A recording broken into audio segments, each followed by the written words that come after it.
Hello, good people. Hope mko fiti. Ni God Manze episode 12. Tuko hapa. Thank you so much for those who have been giving me their continued support. Wame subscribe, wame like, wana comment. I really appreciate. So, nikiwa primary school, kulikuwa na hii period yenye the candidates are now about to do their exam, and this says we have to do elections so that when they exit, the incoming candidates, they take over as the leaders of the school. And there was this girl, nitamuita admin. Admin vied to be the school head girl. And as you know, ni campaign, si rahisi, hauamki tu uchaguliwe. It's not ile appointment like you being appointed. This one, the learners must vote for you.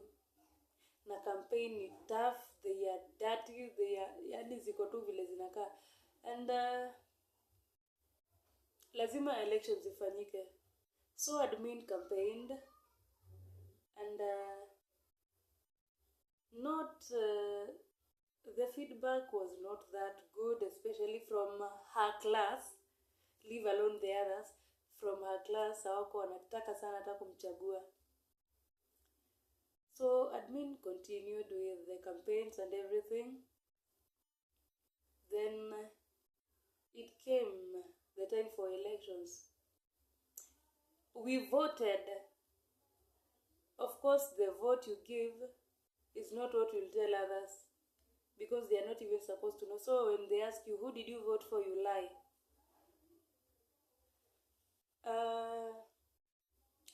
The elections were done and we finished. So we were called to the assembly for the announcements of the leaders to be made, those who have been elected.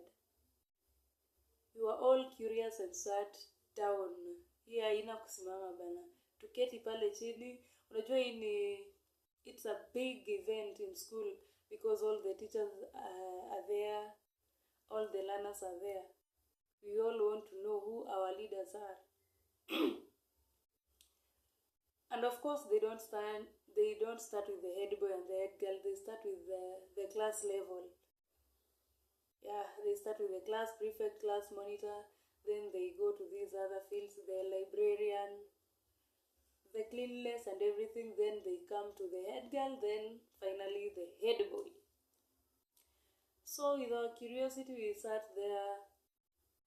Zinatajwa, wa class anashangiliwa, wa library anashangiliwa, wa scouts anashangiliwa. And then it came to this position that was very much awaited for. Position of the head girl.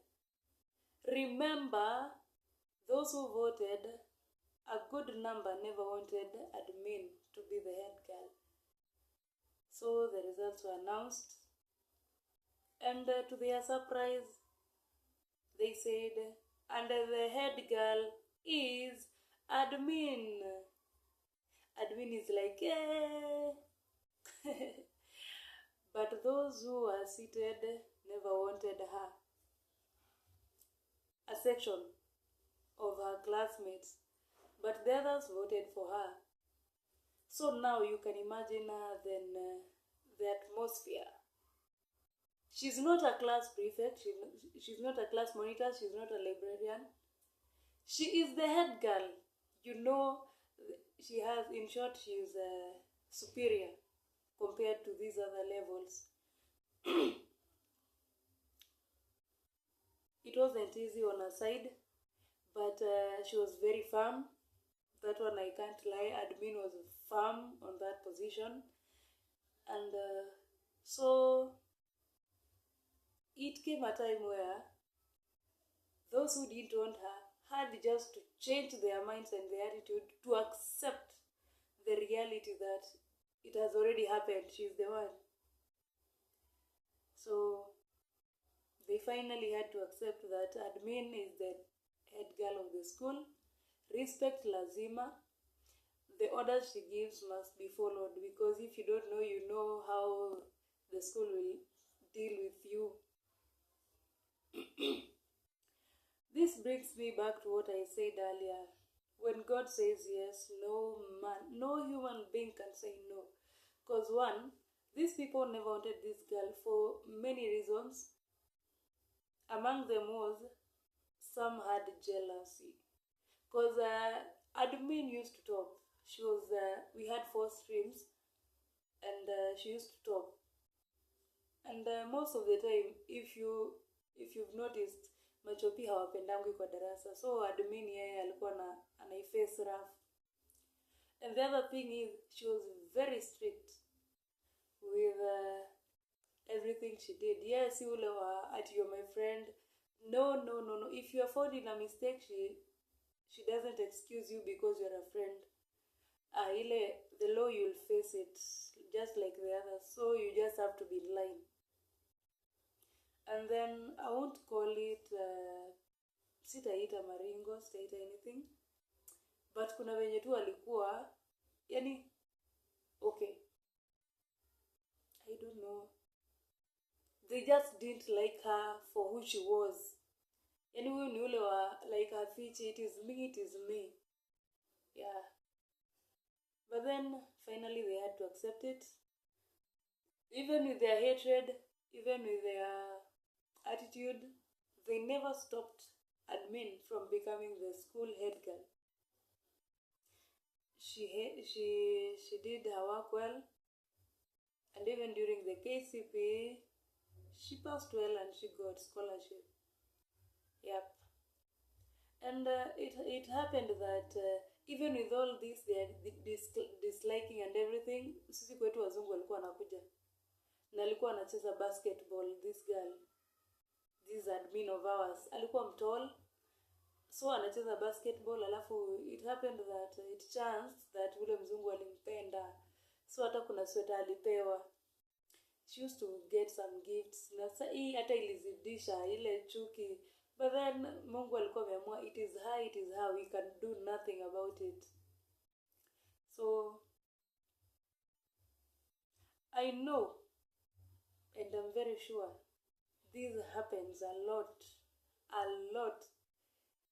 in every sector in terms of leadership, and sometimes it is the other way around.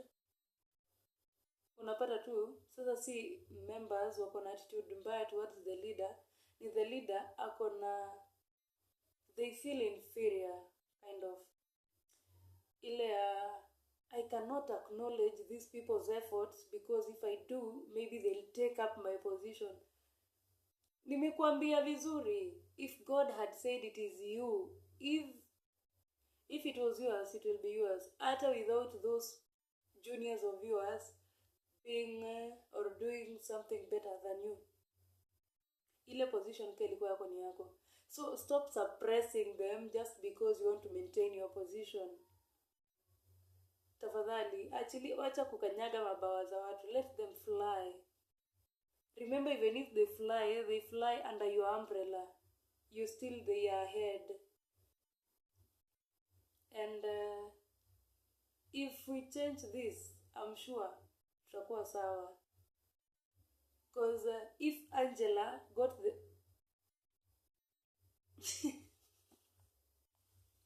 if admin, not Angela, if admin got that feeling, yeah, like those who didn't want me will take over my position, will get me out of my position, I'm sure it would have been a different thing. But admin was so unbothered, did her work well, na kamaliza her whole year vizuri. Yeah, hata kama wamtaki, hiyo time ya speech, ile ya kufunga, ile ya prayer day, she had to do it. So lazima tu ile heshima inge maintain. Na nikimalizia niongee tu na, I want to talk now to the superiors at workplaces, or okay, if you're in a leadership position. nimekwambia stop suppressing people. Sitakudanganya. If you suppress them, unazuia mbaraka yako. Maybe this person, God wanted to use this person to even get you a better position than the one you had. But now you decide you want to suppress these other people. And another thing, stop lying to the bosses. Just because, let's say, you are the HR, or the supervisor, you know to lie to the boss about an employee so that the employee is taken off job. It doesn't benefit you a thing. And remember, we said if God has not decided that this person will move out, you will be disappointed as the supervisor or something. Utafeel disappointments kila time. Wewe kazi yako unataka kuchuja watu. Relax. Don't enter the leadership with the mentality of suppressing other people or with the mentality of wanting to show your authority over others. That is not even leadership. That is, I don't know what we'll call that. You're being a boss. You're not being a leader. And being a boss most of the time, napata kazi inakuwa ni kuvurutana. Always be a leader. Yeah. Appreciate other people's efforts. Tell the truth. Ambia mkubwa, this is the best employee of the year. Acha kuficha hivi unataka wewe ndio ujulikane as the best employee na umekuwa tu supervisor mwenye amelala kwa kazi. No. Always tell the boss the truth, because one day, at one time, the truth will be revealed. Because utafanya vile utafanya ule employee aende, and then the boss notices that tangu fulani aende kuna kitu fulani ilikuwa ikifanyika haifanyiki. Tafadhali amka. Be a leader, not a boss. Stop suppressing your juniors. Stop suppressing your juniors. Ni God Manze episode 12. Admin is out. See ya.